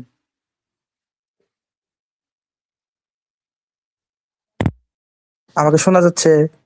জি, শোনা যাচ্ছে এখন। আহ, আসসালামু আলাইকুম। নাহমাদুহু ওয়া নুসাল্লি আলা রাসূলিল কারীম। আম্মা বা'দ। আউযু বিল্লাহি মিনাশ শাইতানির রাজীম। বিসমিল্লাহির রহমানির রহিম। ওয়া ইন্নাকা লাআলা খুলুকিন আযীম। তো আমি সর্বপ্রথম শরীফ ভাইকে এবং যারা আমাদের সাথে লাইভে যুক্ত হয়েছেন বা লাইভ দেখছেন সবাইকেই ধন্যবাদ জানাচ্ছি। তো আমি আজকে যে বিষয় নিয়ে আলোচনা করতে যাচ্ছি সেটা হচ্ছে হযরত মুহাম্মদ সাল্লাল্লাহু আলাইহি ওয়াসাল্লামের সাথে হযরত জয়নাব রাদিয়াল্লাহু তাআলা আনহুর বিবাহ। এটা কি নৈতিক ছিল নাকি অনৈতিক? অথবা আমাদের নবী করিম সাল্লাল্লাহু আলাইহি ওয়াসাল্লাম তিনি কি আসলেই নিজের পালিত পুত্রবধূকে বিবাহ করেছেন ছিলেন কিনা? তো আমরা আমি ১ম এ খুতবা থেকে যে আয়াতটা তেলাওয়াত করলাম সেটা হচ্ছে ওয়া ইন্নাকা লাআলা খুলুকিন আযীম। এটা সূরা কলামের ৪ নাম্বার আয়াত। এই আয়াতের ব্যাপারে বা এই আয়াতের প্রেক্ষিতে মুসনাদুল ইমাম আহমদ বিন হাম্বল থেকে একটি হাদিস আছে। সেই হাদিসটা আমি বলছি। সেটা আন সাঈদ ইবনে হিশাম ইবনে আমিরিন ক্বাল আতাইতু আয়েশাতা ফাকুলতু ইয়া উম্মাল মুমিনিন আখবিরনি বিখুলুকি রাসূলিল্লাহি সাল্লাল্লাহু আলাইহি ওয়াসাল্লাম। ক্বালাত কানা খুলুকুহু আল কুরআন আমা তাকরাউল কুরআনা ক্বাউলাল্লাহি আযজা ওয়া জাল্লা ওয়া ইন্নাকা লাআলা খুলুকিন আযীম। قلت فإني أريد أن أتبتل قالت لا تفعل أما تقرأ لقد كان لكم في رسول الله أسوة حسنة فقد تزوج رسول الله صلى الله عليه وسلم وقد ولد له। আমি যে হাদিসটা তিলাওয়াত করলাম এই হাদিসের অনুবাদ হলো হযরত সাঈদ ইবনে হিশাম রাদিয়াল্লাহু তাআলা আনহু থেকে বর্ণিত। তিনি বলেন আমি হযরত আয়েশা রাদিয়াল্লাহু তাআলা আনহার কাছে আসলাম। অতঃপর তাকে বললাম, হে উম্মুল মুমিনিন, আমাকে বলুন রাসূল সাল্লাল্লাহু আলাইহি ওয়াসাল্লামের চরিত্র সম্পর্কে। অতঃপর হযরত আয়েশা রাদিয়াল্লাহু তাআলা আনহা বললেন যে তার চরিত্র ছিল কোরআন। তুমি কি কোরআন পাঠ করনি? আল্লাহ তাআলার বাণী যে ওয়া ইন্নাকা লাআলা খুলুকিন আযীম। অতঃপর আমি বললাম, অর্থাৎ বর্ণনাকারী বলল যে আমি নির্জনবাসী হতে চাই। হযরত আয়েশা রাদিয়াল্লাহু তাআলা আনহা বললেন, তুমি এমনটি করো না। কেননা তুমি কি আল্লাহ তাআলার বাণী শুনোনি? সূরা আহজাবের ২১ নম্বর আয়াত, সেটা হচ্ছে লাকাদ কানা লাকুম ফি রাসূলিল্লাহি উসওয়াতুন হাসানাহ। নিশ্চয়ই হযরত মুহাম্মদ সাল্লাল্লাহু আলাইহি ওয়াসাল্লামের মধ্যে তোমাদের জন্য উত্তম আদর্শ রয়েছে। তো দর্শকবৃন্দ, আমরা এই হাদিসটা শুনে একটা বিষয় বুঝতে পারলাম, সেটা হচ্ছে মুহাম্মদ সাল্লাল্লাহু আলাইহি ওয়াসাল্লাম শুধু সুমহান চরিত্রের অধিকারী ছিলেন না, বরং তিনি আমাদের জন্য উত্তম আদর্শ ছিলেন। এমনই একজন মহান ব্যক্তির বিরুদ্ধে মিথ্যাচার করে কিছু নাস্তিক।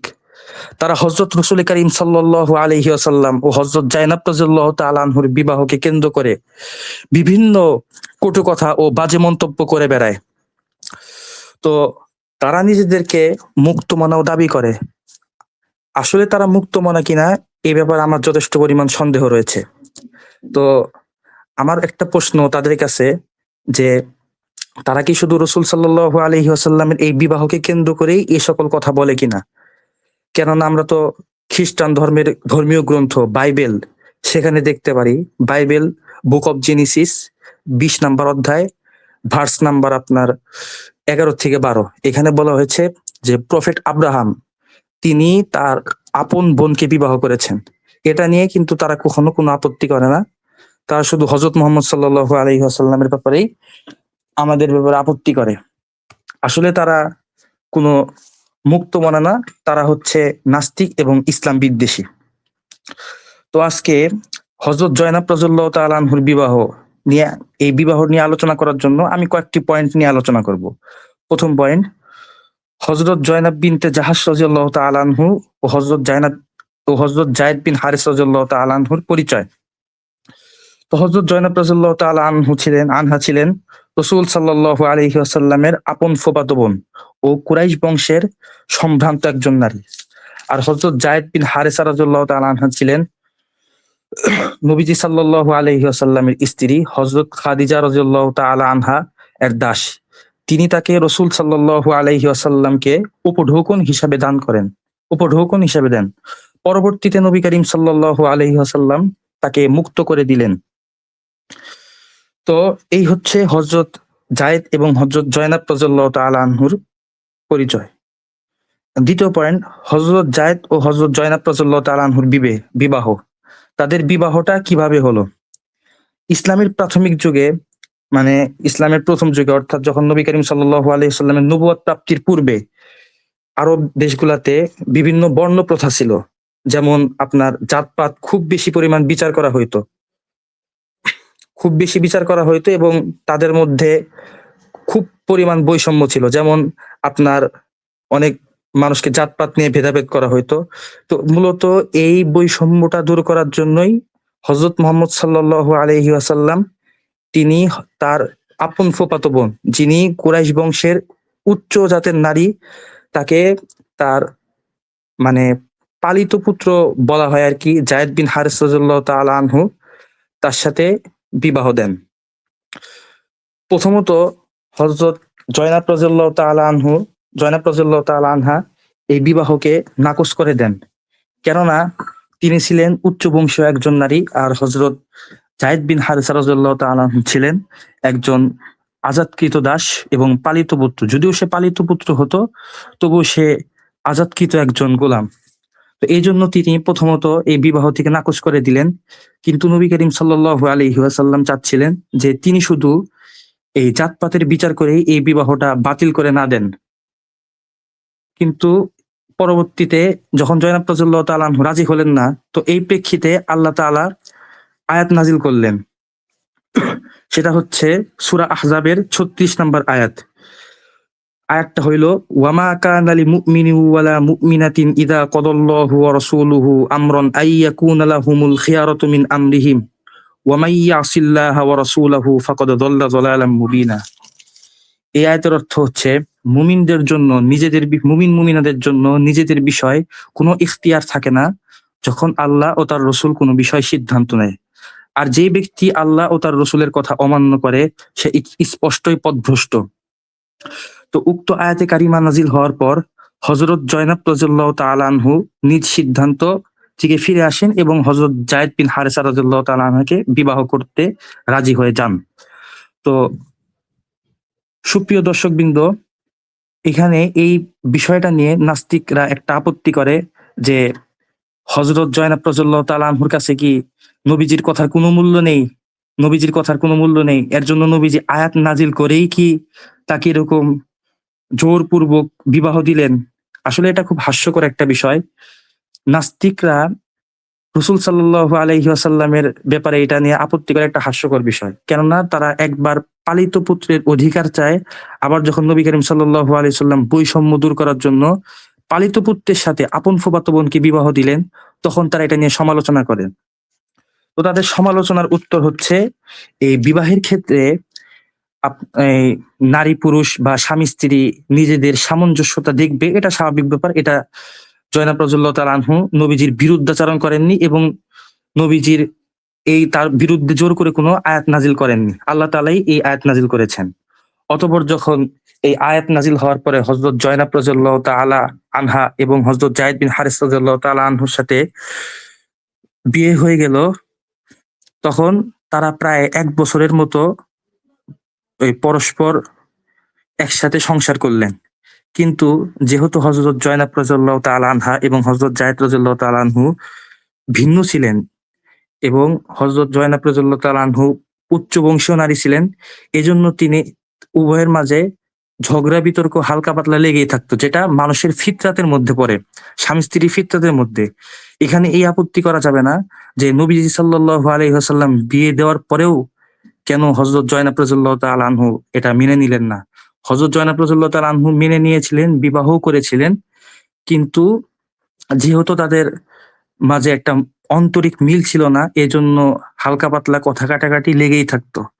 তো এই প্রেক্ষিতে হযরত যায়েদ বিন হারেস রাদিয়াল্লাহু তাআলা আনহা বহুবার নবী করিম সাল্লাল্লাহু আলাইহি ওয়াসাল্লামের দরবারে উপস্থিত হয়ে তালাক দেওয়ার ইচ্ছা পোষণ করেন।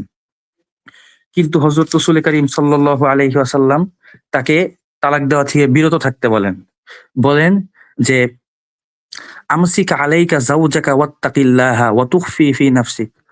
আমসিক আলাইকা যাওজাকা ওয়াত্তাকিল্লাহা, অর্থাৎ সূরা আহজাবের ৩৭ নম্বর আয়াত, যেখানে নবী করিম সাল্লাল্লাহু আলাইহি ওয়াসাল্লাম যায়েদ বিন হারেস রাদিয়াল্লাহু তাআলা আনহাকে বলতেন যে, তুমি নিজের স্ত্রীর সাথে সম্পর্ক বজায় রাখো এবং তার ব্যাপারে আল্লাহকে ভয় ভয় পাও। আর এভাবে হযরত যায়েদ বিন হারেস রাদিয়াল্লাহু তাআলা আনহু বহুবার ফিরে যান।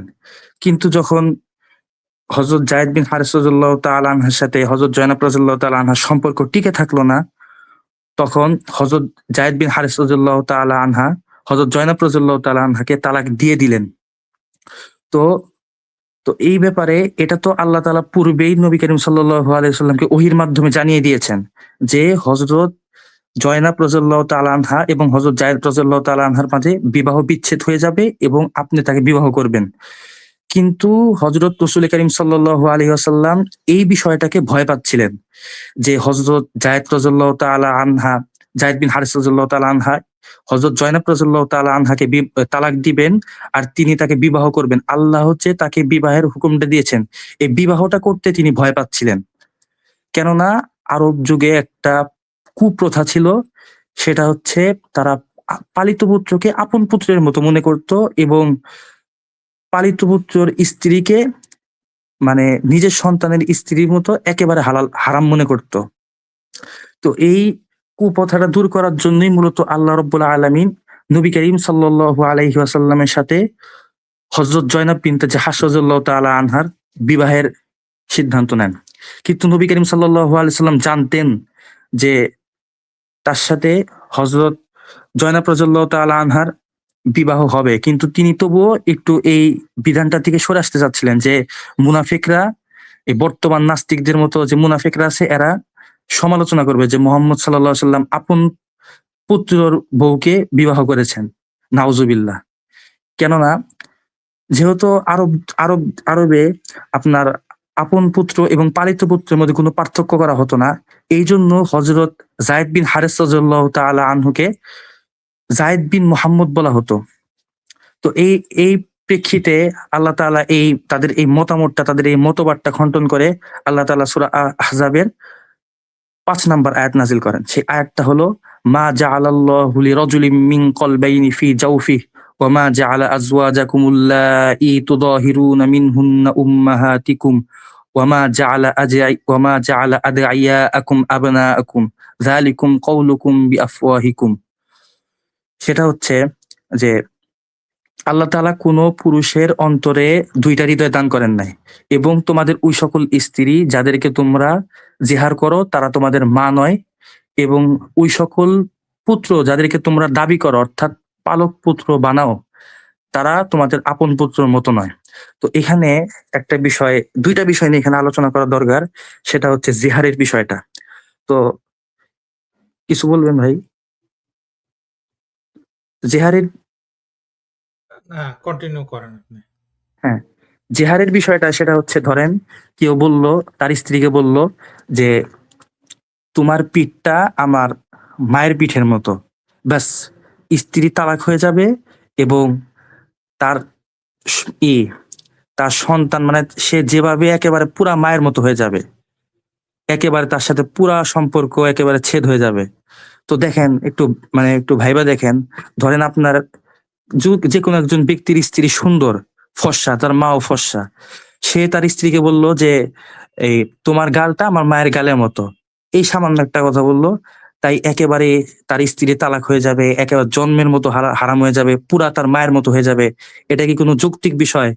অবশ্যই এটা কোনো যৌক্তিক বিষয় না। এর জন্যই ইসলাম এই জিহারের বিষয়টা রদ করে দিয়েছে যে তোমরা যেই সকল নারীদের ব্যাপারে জিহার করো তারা তোমাদের মায়ের মতো না।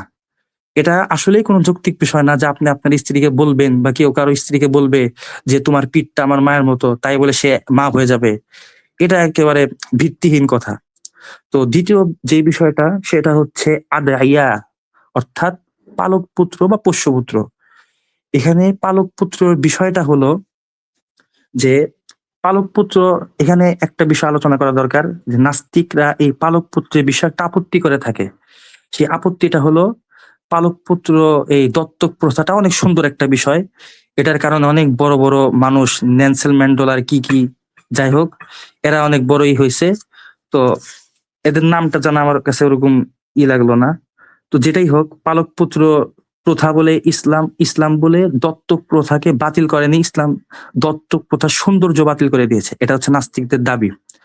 তো কি সৌন্দর্য বাতিল করে দিয়েছে তাদের দাবি মতে, সেটা হচ্ছে আগের যুগে যে দত্তক প্রথা ছিল, সেটা হলো কোনো ব্যক্তি যদি কোনো শিশুকে পালে বা দত্তক নেয়, তাহলে সে আপন পুত্রের মতো হয়ে যাবে এবং সকল ক্ষেত্রে সে আপন পুত্রের যে অধিকার, সেই সকল অধিকারের সে হকদার হবে। ধরেন এখানে একটা বিষয় আলোচনা করি। একটা শহরে একজন ধনী ব্যক্তি আছে। তো ওই শহরে একটা গরিব বালক আছে, তার পিতামাতা মারা গেছে। তো সে ওই গরিব ছেলেটাকে দত্তক নিল। তো এখন ইসলাম যে দত্তক প্রথাটা দিছে, সেটার পূর্বে সেটা যদি না দিত ইসলাম, তাহলে কি হইতো, ওই ধনী ছেলের যে তার নিজের সন্তান আছে, নিজের সন্তানের পাশাপাশি ওই গরিব সন্তানকেও তার সম্পত্তির হক দিতে হতো। ধরেন তার কাছে জমি জমা আছে, এত লাখ টাকা আছে, তাহলে ওই টাকা থেকে এবং ওই জমিন থেকে তার নিজের সন্তানের পাশাপাশি ওই গরিব ছেলেটাকেও বিরাসতের হিসাবে সম্পদ দিতে হতো।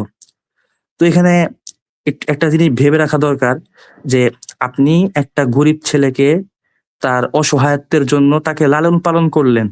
তো তাকে লালন পালন করাটা আপনার এখন বোঝা হয়ে গেল। আপনি লালন পালন করছেন, এর জন্য তাকে সম্পদও দিতে হবে, আপন সন্তানও হতে হবে। তো এই যে দত্তক প্রথার যে বাড়াবাড়িটা, ইসলাম এই বাড়াবাড়িটাই বাতিল করে দিয়েছে। ইসলাম দত্তক প্রথার সৌন্দর্য বাতিল করে নাই। ইসলামে যে দত্তক প্রথা, সেটা হলো কোনো মানুষ যদি কোনো সন্তানকে লালন পালন করতে পারবে, সমস্যা নেই, তবে সে আপন পুত্রের মতো হবে না। অর্থাৎ আপন পুত্র যেরকম সম্পদ পাবে, সে ওরকম সম্পদ পাবে না। আপন পুত্র সম্পদ দেওয়ার পরে সে যদি ওই তার জন্য কিছু ওসিয়ত করে, তাহলে দিতে পারে, ভিন্ন কথা। তো নাস্তিকরা যেটা বলে যে সব সন্তান ওই পালক পুত্র কিছুই দেওয়া যাবে না, হ্যাঁ, বিষয়টা আসলে এরকম না। আসলে পালক পুত্র যে বিষয়টা ছিল যে তাকে সম্পদ দিতেই হবে, যে বাধ্যকতাটা ছিল, সেই বাধ্যকতাটা ইসলাম বাতিল করে দিয়েছে। এবং ধরেন আপনি আরেকটা বিষয়, ওরা যায়েদ বিন হারিস রাদিয়াল্লাহু তাআলা আনহার যে বিবাহটা নিয়ে দাবি করে, সেটা হচ্ছে আপন পালক পুত্র এর স্ত্রীর সাথে বিবাহ করেছে। এটা আসলে একটা ভিত্তিহীন কথা। কেননা হযরত যায়েদ বিন হারিস রাদিয়াল্লাহু তাআলা আনহা তার স্ত্রী অর্থাৎ হযরত জয়নাব রাদিয়াল্লাহু তাআলা আনহাকে তালাক দিয়ে দিয়েছিলেন। তালাক দিয়ে দেওয়ার পরে কি কেউ কারো স্ত্রীত্ব বাতিল থাকে? কখনোই না। কেউ যদি কারো স্ত্রীকে তালাক দিয়ে দেয়, তাহলে তো তার ইদ্যত পালন হওয়ার পরে সে তার আর স্ত্রী থাকে না।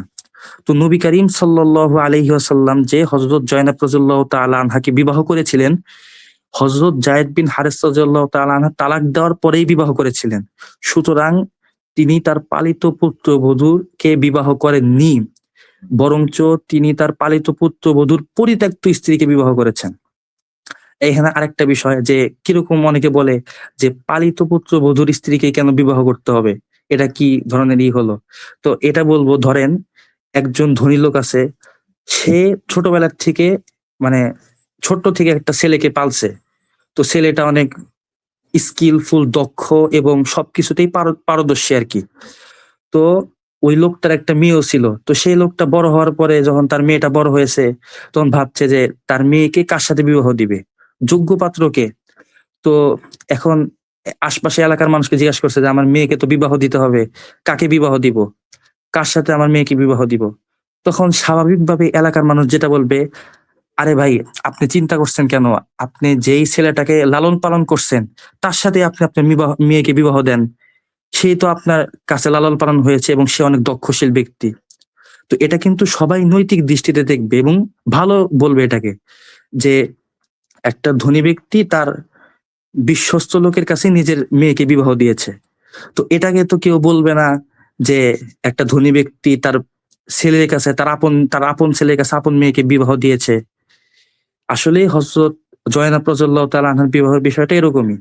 হযরত জয়নাব রাদিয়াল্লাহু তাআলা আনহাকে হযরত জায়েদ রাদিয়াল্লাহু তাআলা আনহু তালাক দেওয়ার পরেই হযরত মুহাম্মদ সাল্লাল্লাহু আলাইহি ওয়াসাল্লাম বিবাহ করেছিলেন। কারণ আরবে আরেকটা বিষয় ছিল যে বিধবা নারী বা তালাক দেওয়া বা বিধবা নারীকে কেউ সাধারণত বিবাহ করতে চাইতো না।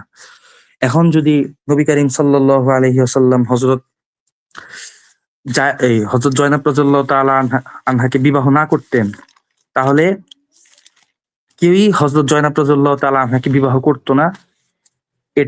এটাই হচ্ছে মূল বিষয়। নবী করিম সাল্লাল্লাহু আলাইহি ওয়াসাল্লাম যে হযরত জয়নাব রাদিয়াল্লাহু তাআলা আনহাকে বিবাহ করেছিলেন, এটা মূলত ২ টা ভ্রান্ত কথা দূর করার জন্য। একটা হচ্ছে পালিত পুত্রের স্ত্রী আপন পুত্রের স্ত্রীর মতো না। সে যদি তার স্ত্রীকে তালাক দিয়ে দেয় তাহলে যেকোনো অবস্থায় তালাক দেওয়ার পরে বিবাহ করতে পারবে, এটা কোনো সমস্যা নাই। এবং আরেকটা বিষয় সেটা হচ্ছে হযরত যায়েদ বিন হারেস রাদিয়াল্লাহু তাআলা আনহুকে তো যায়েদ বিন মুহাম্মদ বলা হতো। তো একটা আয়াত নাজিল হওয়ার পরে সেটা হচ্ছে সূরা আহজাবের ৪০ নম্বর আয়াত। সেটা হচ্ছে মা কানা মুহাম্মাদুন আবা আহাদিম মির রিজালিকুম ওয়ালাকির রাসূলুল্লাহি ওয়া খাতামান নাবিয়্যিন।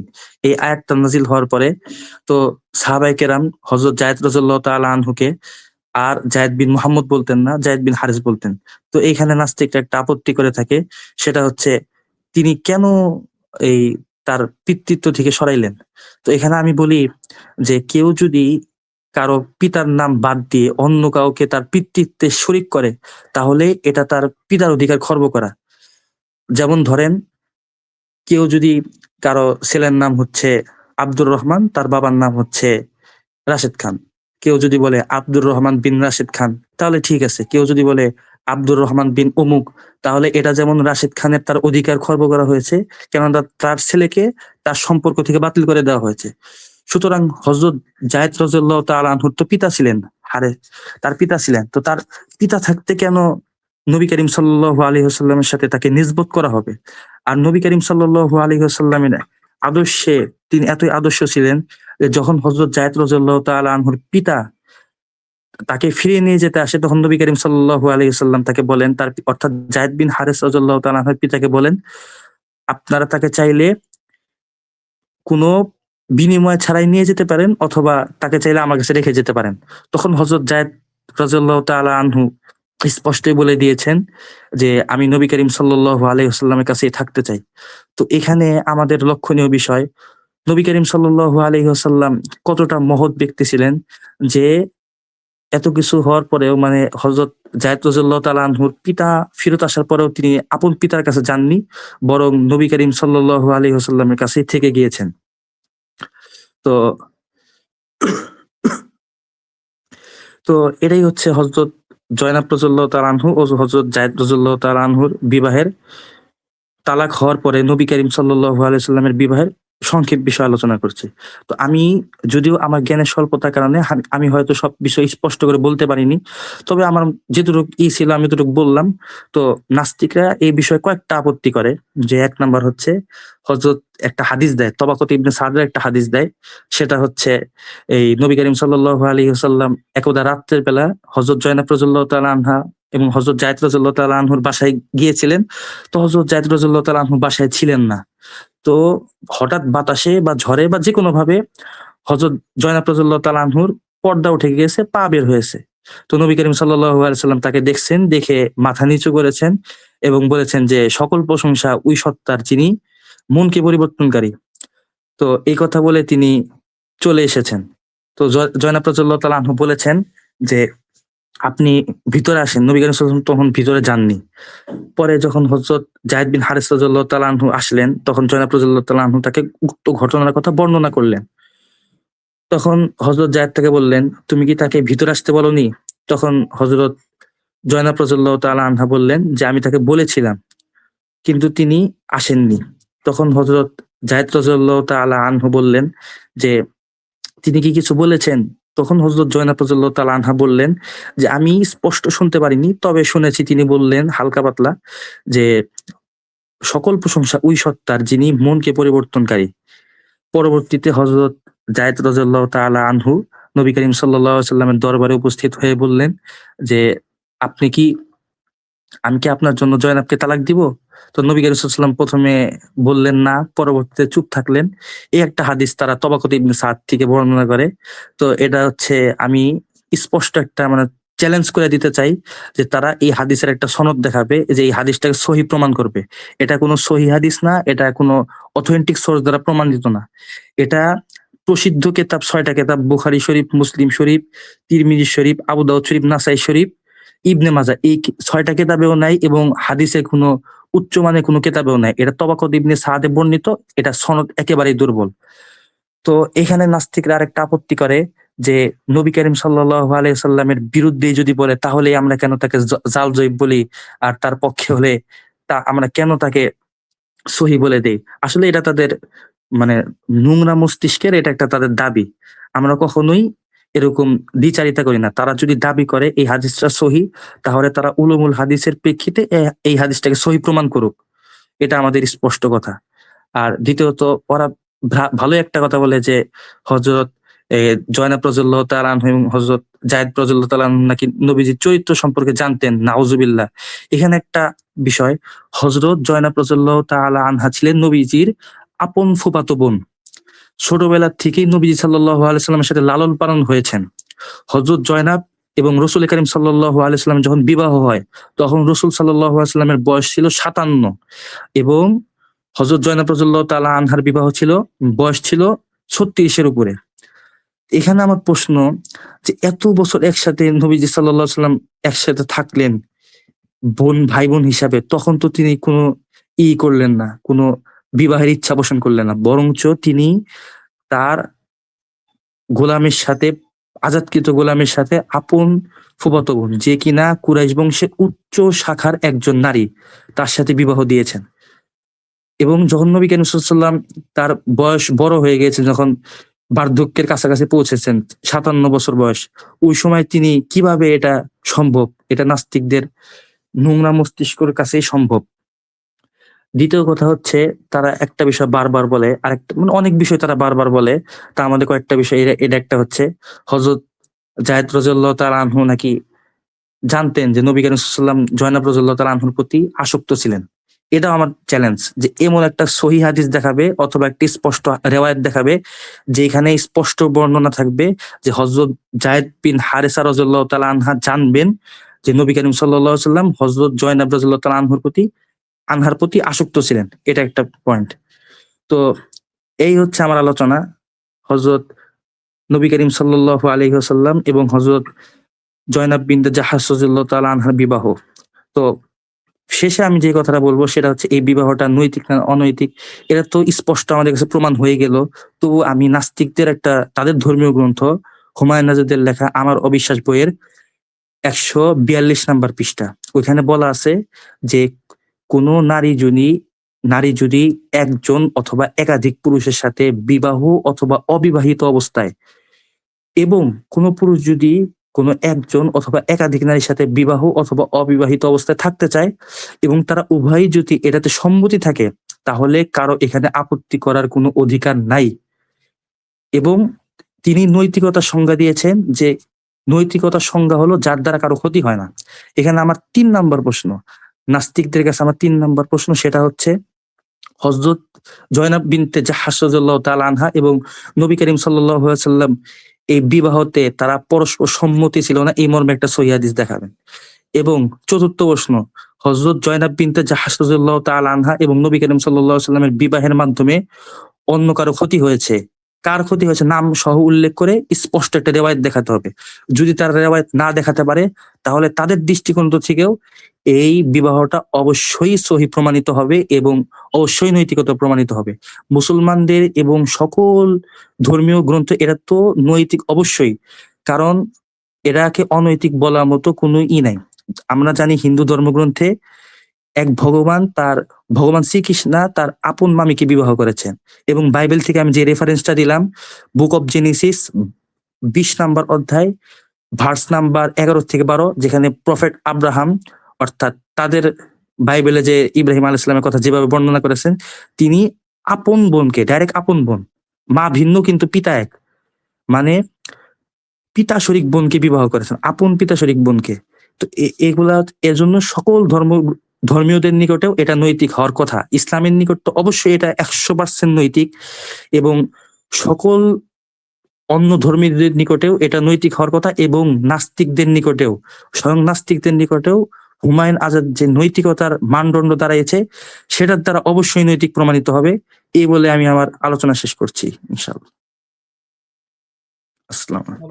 ওয়ালাইকুম আসসালাম আব্দুর রহমান। আপনার আলোচনাটা খুবই সুন্দর হয়েছে, ধন্যবাদ, ধন্যবাদ। জানাচ্ছি। আসলে এত সুন্দরভাবে আপনার সবকিছু আপনি ইনফরমেশন গুলো আনছেন, যে এটা আসলেই খুব ভাল লাগছে। আশা করি যে যারা দর্শক, যাদের এই ব্যাপারে কোনো ধরনের সন্দেহ আছে বা সংশয় আছে, এইটা শোনার পরে আশা করি কোনো ধরনের সংশয় থাকার কোনো অবকাশ আর থাকবে না। তো আমি দু একটা পয়েন্ট যুক্ত করি এইখানে। সেটা হচ্ছে যে জায়েদ ইবনে হারিসা রাদিয়াল্লাহু তাআলা আনহু, উনি কিন্তু রাসূল সাল্লাল্লাহু আলাইহি ওয়াসাল্লামের কে দাস হিসেবে আহ, উপহার দিয়েছিলেন খাদিজা রাদিয়াল্লাহু তাআলা আনহা, এবং জি, জি, ওনাদের অবশ্যই। ওনাদের বয়সের পার্থক্যটা ছিল মাত্র 10 বছর। অর্থাৎ জি, জি। রাসূল সাল্লাল্লাহু আলাইহি ওয়াসাল্লামের বয়স যখন 25, তখন ওনার বয়স 15 বছর। 15, জি, জি, জি। এবং ওই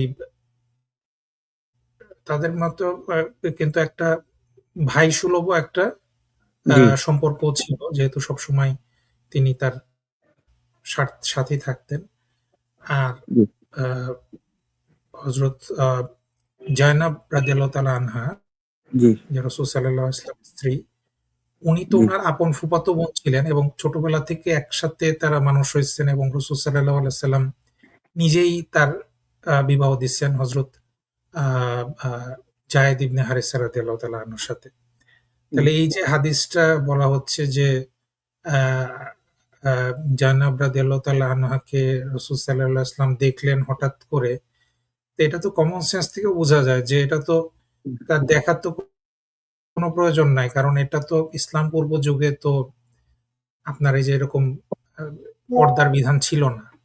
জি, তো পর্দার বিধান অবশ্যই। না থাকার কারণে পুরুষ নারী, নারী পুরুষকে দেখার ব্যাপারে এই ধরনের কোনো প্রতিবন্ধকতা ছিল না। তো রাসূল সাল্লাল্লাহু আলাইহি ওয়াসাল্লাম তার ফুফাতো, সেই সময় জাহেলিয়াতের যুগে তারা যেভাবে তারা পোশাক-আশাক পরতো, তাতে না দেখার কোনো কারণই নাই। আপনি কি আপনার বোনকে কি আপনি দেখেন না? বা আপনার ফুফাতো বোনকে, যেটা যারা যদি পর্দা মেইনটেইন করে না, যে সমস্ত ফ্যামিলিতে খুব সহজেই দেখা যায়। এমনকি পর্দা মেইনটেইন করলেও আমাদের দেশে এগুলা তাদের চেহারা দেখার কোনো ইয়ে না। যেমন রাসূল সাল্লাল্লাহু আলাইহি ওয়াসাল্লাম হঠাৎ করে দেখলেন, তাকে কখনো দেখেন নাই। এ ধরনের কথা যারা জানে না এটাই বলবে। কিন্তু যে জানবে যে তাদের সম্পর্কটা কি ছিল, তারা জি, ছিলেন আপন কাজিন, এবং জি, ইসলাম পূর্ব যুগ থেকেই সবসময় তারা দেখে আসতেছে। তো হঠাৎ করে দেখার তো কোনো প্রশ্নই নেই যে হঠাৎ করে দেখে তাকে ভালো লাগলো এবং তাকে বিয়ে করার ইচ্ছা পোষণ করলো।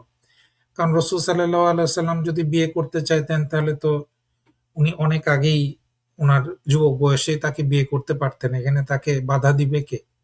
জি, কারণ তার অবশ্যই। গোত্রীয় বা আ আ কোনো দূরত্ব ছিল না। বরং এটা সেই সমাজে একদমই গ্রহণযোগ্য একটা ব্যাপার ছিল। কোনো সমস্যাই ছিল না। আর আরেকটা ব্যাপার ছিল যে তাদের যে সেই সময়ের যে প্রেক্ষাপটে বর্তমানেও আছে এটা। সেটা হচ্ছে যে হযরত যায়েদ ইবনে হারিসা উনি কিন্তু ইয়ে ছিলেন আরকি, আ কালো ছিলেন। মানে যেটা হচ্ছে যে আফ্রিকান যেরকম চেহারা, সেরকম একটা চেহারা ছিল। তো ওই সময়ে যেহেতু ইসলাম পূর্ব যুগে তাদের দেশে কিন্তু ওই যে এখন যেমন সাদা ইউরোপিয়ান এবং কালোদের উপরে যেরকম অত্যাচার করা হয়, ওরকম ভাবে কিন্তু কালোদেরকে নিচু চোখে দেখা হতো। যেভাবে বেলাল রাদিয়াল্লাহু তাআলা আনহু কালো ছিলেন, তার প্রতি অত্যাচার করা হতো। তো এটাও একটা কারণ হতে পারে যে তাদের আ আ আ যে সামাজিক মর্যাদা, তাদের আ আ তাদের যে দূরত্ব আ আ বর্ণের কারণে, এগুলাও তাদের সংসারে একটা দূরত্ব সৃষ্টির কারণ হতে পারে। এটা আমার ধারণা, আমার নিজের ইয়ে থেকে বলতেছি। যেহেতু একে তো উনি ছিলেন আ একজন দাস হিসেবে ছিলেন। পরবর্তীকালে আ রাসূল সাল্লাল্লাহু আলাইহি ওয়াসাল্লাম তাকে পালিত পুত্র হিসেবে গ্রহণ করেন এবং তিনি ছিলেন একজন ব্ল্যাক। আর রাসূল সাল্লাল্লাহু আলাইহি ওয়াসাল্লাম কুরাইশ বংশের হযরত জায়নাব রাদিয়াল্লাহু উনি তো ডেফিনিটলি তারা অনেক সুন্দর। তো এগুলাও ওই সময়ের প্রেক্ষাপটে, যেটা ইসলামের পরে আসার পরে এটা অনেকটাই কেটে গেছে। কিন্তু ওই মন মানসিকতা তো রয়ে যায়। তো এগুলাও একটা কারণ তাদের দূরত্ব সৃষ্টি হওয়ার হতে পারে। তো যেটাই হোক, যেই কারণেই হোক, যে তাদের ভিতরে একটা দূরত্ব সৃষ্টি হওয়ার কারণে তাদের বিবাহ বিচ্ছেদ হয়ে যায় এবং রাসূল সাল্লাল্লাহু আলাইহি ওয়াসাল্লাম পরে হযরত জায়নব রাদিয়াল্লাহু তাআলা আনহাকে বিবাহ করেন আল্লাহর নির্দেশে। কারণ তিনি সহজেই একজন কুমারীকে বিয়ে করতে পারতেন।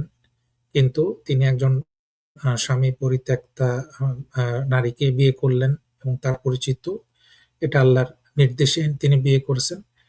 আর এখানে আল্লাহ রাব্বুল আলামিন, এটা একটা কুপ্রথা ছিল যেটা সমাজে, যে আ এক পালিত পুত্রকে তারা নিজের পুত্রের নাম দিত, নিজের পুত্রের মতো সবকিছু ইয়ে করত। কিন্তু ইসলাম আসার পরে তো অনেক বিধান পরিবর্তন হয়ে গেল। যেমন নিজের পুত্রর সামনে যে তার মা-বোন যেভাবে তাদের পর্দাটা ওইভাবে মেইনটেইন করতে হয় না।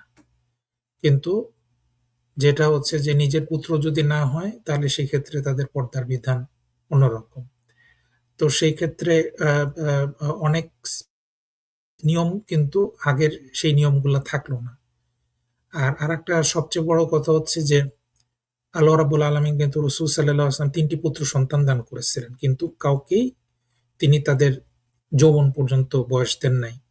কারণ ইসলামের একটা বিধান, যেটা আল্লাহ রাব্বুল আলামিন, এটা তার তিনি সর্বোচ্চ প্রজ্ঞাময়, যেটা আমরা আলোচনা করছিলাম আল্লাহর আ বিশুদ্ধ নামগুলা নিয়ে।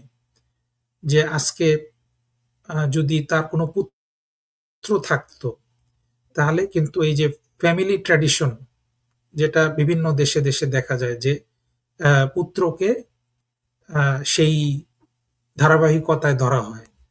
তাহলে সেই ফ্যামিলি ট্র্যাডিশনকে দেখা যেত যে মানুষ ফলো করতেছে। তার পরিবারকে নিয়ে, তার ছেলেকে নিয়ে আরেকটা আ ফ্যামিলি ট্র্যাডিশন, যে তারাই শ্রেষ্ঠ বা, কিন্তু রাসূল সাল্লাল্লাহু আলাইহি ওয়াসাল্লামের প্রতি আল্লাহ তাআলা তো ইসলামে তো এই ধরনের ফ্যামিলি ট্র্যাডিশন থেকে ইসলামটা না। ইসলামে রস রাসূল সাল্লাল্লাহু আলাইহি ওয়াসাল্লামের মৃত্যুর পরে কিন্তু তার কন্যাকে বা পুত্রকে তারা কিন্তু খেলাফত পান নাই। তার সবচাইতে ঘনিষ্ঠ বন্ধু হযরত আবু বকর রাদিয়াল্লাহু তাআলা খেলাফত পেয়েছিলেন। তো হযরত ফাতেমা রাদিয়াল্লাহু তাআলা আনহা জীবিত ছিলেন। তো এইটার কারণেই কিন্তু ইসলামের একটি শাখার সৃষ্টি হয়ে গেল, শিয়াদের যে শাখাটি। তারা মনে করল যে ফাতেমা রাদিয়াল্লাহু আনহার পরিবার থেকে ইসলামের মূল ধারাটা পরিচালিত হবে, যেটা আমরা মনে করি একটা ভ্রান্ত ধারণা। তো তাহলে একটা পুত্র যদি উনার থাকতো, তাহলে ইসলামে কি অবস্থার সৃষ্টি হতো?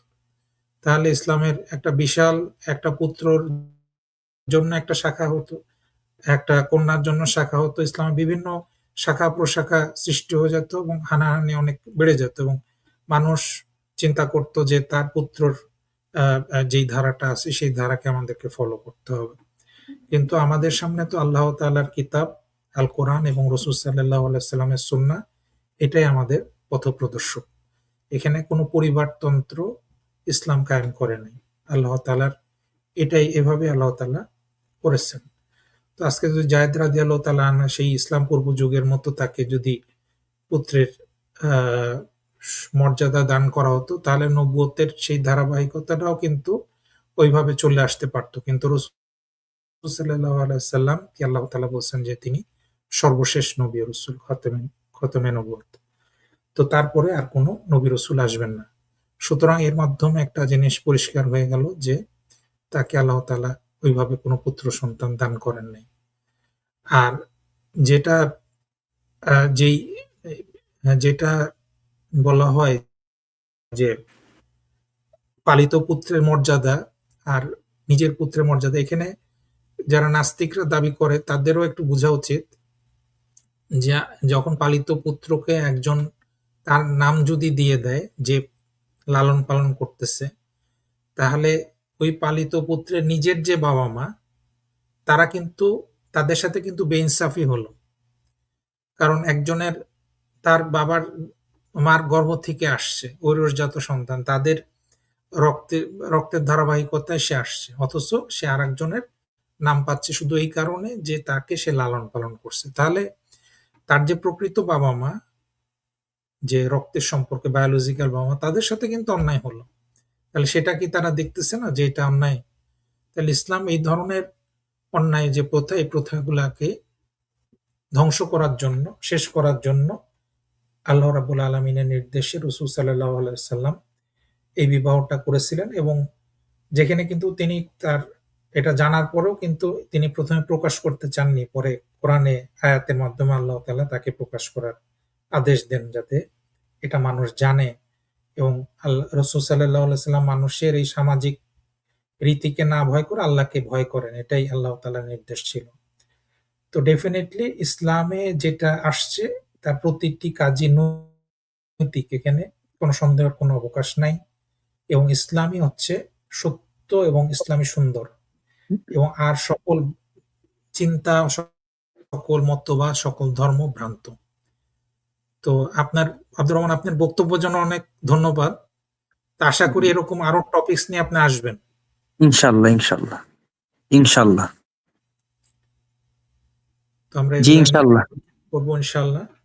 ইনশাল্লাহ। জি। ঠিক আছে। আর তাহলে আজকের মতো আমরা এখানেই আমাদের স্ট্রিমটা শেষ করে দিচ্ছি। আব্দুর রহমান সোয়াদকে ধন্যবাদ। জি, আর আজকে ধন্যবাদ। যারা দর্শকরা শুনেছেন, আপনারা দেখেছেন আমরা আল্লাহর গুণবাচক নামগুলো নিয়ে আলোচনা করছি, এবং পরে আব্দুর রহমান খুব সুন্দর একটা প্রেজেন্টেশন নিয়ে আসছে যে পালিত পুত্রের বিবাহের ব্যাপারে।